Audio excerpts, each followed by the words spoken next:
human beings are naturally designed to minimize risk. It goes back to the very, very beginning, right? I'm going to stay in my cave at night and not go outside where the bad guys are because I want to live.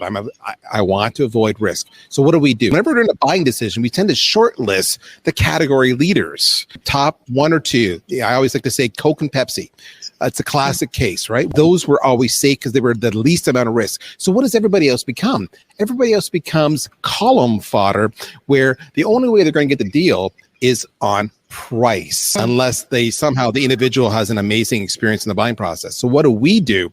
We need to make sure that our brand and our equity is built up to be shortlisted. What we need to do is we need to make sure everything we're doing forward-looking is about embracing the community. That's the thing you got to understand.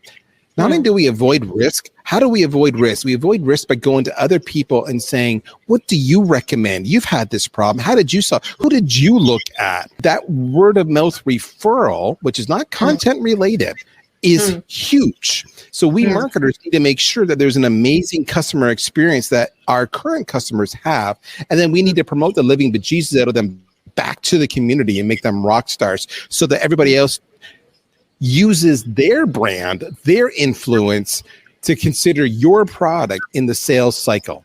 So brand doesn't need to come from you directly. It can come from your advocates. You mentioned Samsung. You're right. They don't have an evangelist, but they've got, what do they have? They have a gazillion influencers they pay to promote their products, to make sure their phones are always seen or the technology.